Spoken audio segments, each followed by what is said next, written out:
You remember the movie, the yacht, the drugs, Leonardo DiCaprio crawling to his Lamborghini.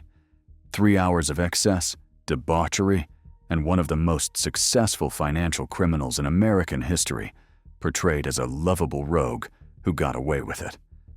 But here's what the movie didn't tell you. Jordan Belfort isn't just walking free today. He's rich. He's a celebrity. He's a motivational speaker charging $20,000 per appearance. And the 1,500 people he destroyed? They're still waiting for their money. This is the real story of the Wolf of Wall Street. And it's so much darker than Hollywood wanted you to believe. Let's start with a number. $200 million. That's how much Jordan Belfort and his partner Danny Porish stole from over 1,500 individual investors between 1989 and 1996. Not corporations, not hedge funds. Real people. Teachers, nurses, retirees, people who trusted a smooth-talking broker on the phone, promising them the American dream. But here's the thing that'll make your blood boil. Jordan Belfort was ordered by a federal judge to pay back $110 million in restitution. As of today, he's paid back less than 12% of that amount. You heard that right. The guy who sold his life story for nearly $1 million, whose movie made nearly $400 million at the box office, whose speaking fees run into the tens of thousands, has paid back roughly $11.6 million of the $110 million he owes. And he's still arguing he doesn't owe it. Let me tell you how Stratton Oakmont actually worked, because the movie turned it into a joke, a party, a lifestyle. It was a machine designed to destroy lives. Here's the playbook. Young, aggressive brokers, most of them in their 20s, would cold call thousands of Americans every single day. They'd pitch legitimate stocks first, blue chip companies, safe bets. And here's the genius part. They'd let you make money on that first trade, a few $100s, maybe 1,000, just enough to make you trust them. Then came the kill. They'd call you back, excited, claiming they had insider information on a hot penny stock that was about to explode. You'd invest $5,000, $10,000, sometimes your entire life savings. And that's when the trap closed, because Stratton Oakmont owned those penny stocks. They'd bought them for pennies, sometimes fractions of a cent per share. They'd use thousands of investors' money to artificially inflate the price. And the second it peaked, they'd dump everything. The stock would crash to zero, and you'd be left holding worthless paper. Over 7 years, they manipulated at least 34 different companies this way. When clients tried to sell, brokers would refuse to process the orders. They'd claim the phones were down, they'd promise to call back, and never would. By the time you realized what happened, your money was gone. One victim, a man named Bob Sheeran from California, lost $130,000. His entire retirement. He was 63 years old when Stratton Oakmont called him. The movie doesn't mention Bob Sheeran. It doesn't mention any of the victims. Former employees of Stratton Oakmont described the company culture as, quote, almost cultish. And that's not hyperbole. New brokers were indoctrinated for up to a year before they fully understood they were committing fraud. They genuinely believed at first that they were selling legitimate investments. Jordan Belfort understood psychology. He understood that if you pay young men enough money, pump them full of testosterone and cocaine, and surround them with other young men doing the same thing, they'll do anything. They'll rationalize anything. Morning meetings were like religious revivals. Belfort would pace on his desk, screaming motivational speeches, while brokers banged their phones and chest bumped. If you made a big sale, they'd ring a gong. You'd get a standing ovation.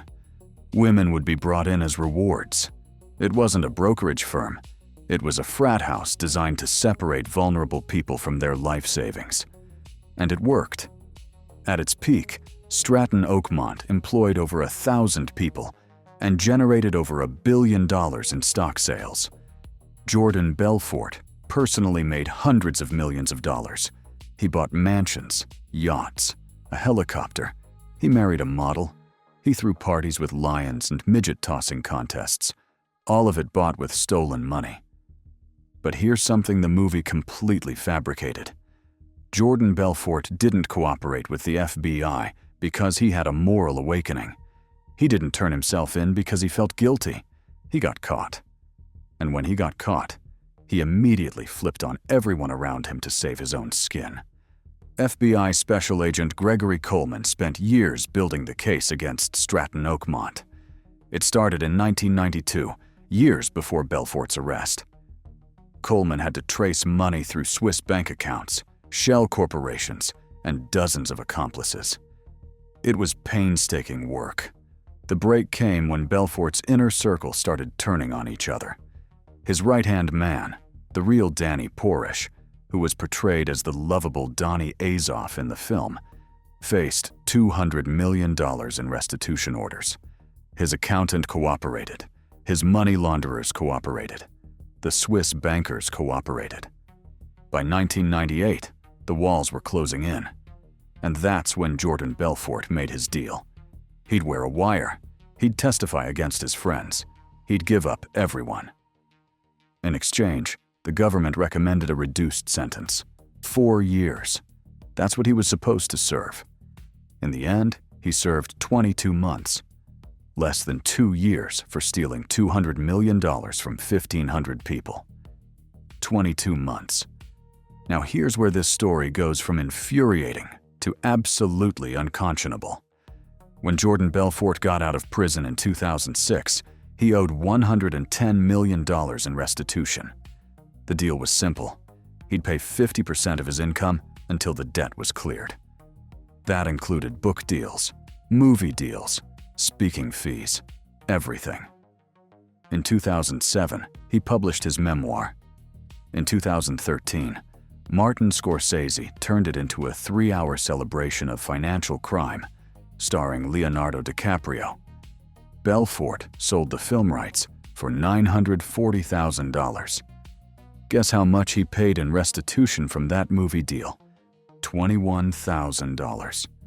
When federal prosecutors called him out in court, Belfort's lawyers argued that he'd already paid his share, that he was making voluntary payments, that the government was being unreasonable. In 2018, a federal judge had to order Belfort to turn over his entire stake in a wellness company because he was still dodging payments. Meanwhile, he's charging $20,000 to $50,000 per speaking engagement. He's selling online courses. He's living in a Manhattan beach mansion. He's traveling the world teaching people his straight-line persuasion system, which is literally the same manipulation technique he used to defraud retirees out of their pensions. And he's doing it all while claiming he's paid his debt to society. The victims, those 1,500 people who lost everything, have received a fraction of their losses back. Some got a few $1,000s. Many got nothing. Not one single victim has received voluntary restitution payments from Jordan Belfort or Danny Porish. Not one. Let's talk about the people who helped make this possible. Because Jordan Belfort didn't do this alone. Steve Madden. Yes, that's Steve Madden, the shoe guy. He was one of Belfort's closest partners. Stratton Oakmont took Steve Madden's shoes public in 1993. The IPO made Jordan Belfort $23 million in less than 3 minutes. Steve Madden was convicted of securities fraud and money laundering for his role in 22 manipulated IPOs. He served 41 months in prison. Today, Steve Madden is worth $300 million. His shoe company is a global brand. Then there's Danny Porish, the real Donnie Azoff. He served 4 years. He was banned from the securities industry for life. Today, he lives quietly in Florida. He paid virtually nothing in restitution. The $200 million order against him? Uncollected. Dozens of other Stratton Oakmont brokers went to prison. Most served less than 3 years. Many returned to the financial industry under different names. Some became consultants. Some became motivational speakers. The system didn't just fail to punish these people, it rewarded them. Here's what really happened. And this is the part that should terrify you. Jordan Belfort committed one of the largest securities frauds in American history. He cooperated with federal prosecutors, not because he felt remorse, but because it was his best legal strategy. He served less than 2 years in a minimum security prison that he later described as being easier than the fat farm he'd been to. When he got out, he discovered something incredible. America loves a charming villain. We love redemption stories, even when there's no redemption. We love the idea that you can cheat, steal, destroy lives. And if you're entertaining enough, if you're charismatic enough, if you sell your story the right way, you can become a hero. The Wolf of Wall Street made nearly $400 million worldwide. It was nominated for 5 Academy Awards. Audiences laughed and cheered. They walked out of theaters talking about the parties, the drugs, the lifestyle. They didn't talk about the victims because the movie barely mentioned them. Martin Scorsese created a masterpiece of cinema, but he also created a commercial for white-collar crime. He showed an entire generation that if you're charming enough, you can literally steal hundreds of millions of dollars, serve less time than someone caught with marijuana, and emerge as a celebrity. And Jordan Belfort understood this perfectly. He branded himself. He built a personal empire on the wreckage of 1,500 destroyed lives. He sells courses on persuasion and sales techniques. He goes on podcasts and tells war stories. He smirks when interviewers ask him about the restitution. In one interview, he actually said this: "I've paid more than what's been required of me." Except he hasn't. Not even close. And the government keeps having to take him back to court to force him to pay. Let me tell you about someone the movie forgot. Her name is not in the court documents I can share, but she represents hundreds of victims. She was a 58-year-old teacher from Long Island. She'd been saving for retirement for 30 years. $72,000 in a mutual fund. Safe.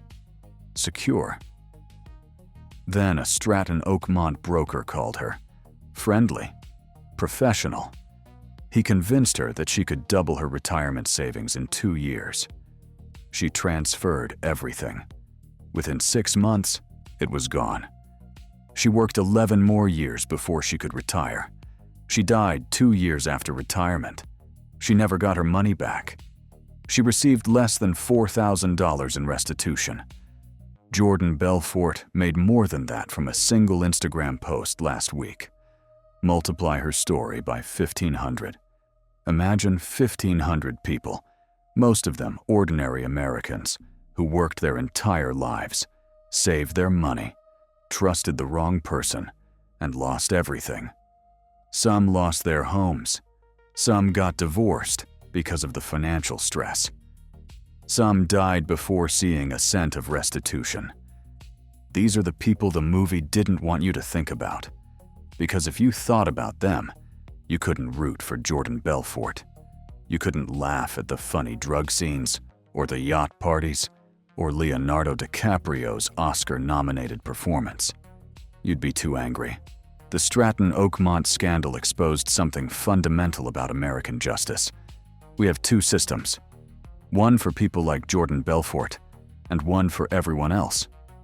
If you're poor and you steal $1,000, you go to prison for years. If you're rich and you steal $200 million, you serve 22 months in a facility so comfortable that inmates called it a resort. If you're caught with drugs as a poor person, you lose everything. If you're caught with drugs as a millionaire fraudster, it becomes a funny scene in a Hollywood movie. If you declare bankruptcy as a regular person, you lose your assets. If you're Jordan Belfort, you keep making money while claiming you can't pay your debts. The judge who sentenced Belfort recommended 4 years. He served half that. Meanwhile, people are serving longer sentences for nonviolent drug offenses, for theft of a few $100s, for crimes that hurt no one. Jordan Belfort destroyed 1,500 lives. He showed no remorse. He cooperated only to save himself, and he's been rewarded for it ever since. So here's the real ending to the Wolf of Wall Street story. Jordan Belfort is 62 years old. He's wealthy. He's famous. He's influential. He teaches people how to sell. He tells his story on stages around the world.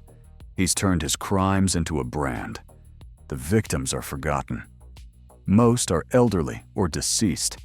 The ones still alive have long since given up hope of ever seeing their money again. The restitution system failed them. The justice system failed them. Hollywood turned their nightmare into entertainment. And that's the part that should haunt you. Because this isn't just a story about one sociopathic con man. It's a story about what we celebrate as a culture. It's about how we've turned financial criminals into folk heroes. It's about how we've created a system where crime does pay, as long as you're charming, as long as you're entertaining, as long as you can sell yourself. Jordan Belfort understood the con better than anyone. The real con wasn't the penny stocks. It wasn't the pump and dump schemes. The real con was convincing America that he's the hero of his own story. And we bought it. The movie ends with Jordan Belfort teaching sales techniques in New Zealand, getting ready to begin again. That's where Martin Scorsese left it. Ambiguous, open-ended, almost hopeful. But the real story doesn't end there. It ends with 1,500 people who never got their money back. It ends with a justice system that valued 22 months of inconvenience as sufficient punishment for $200 million in theft. It ends with a culture that made a folk hero out of a criminal and forgot his victims entirely. That's the story they didn't want you to know. That's the Wolf of Wall Street.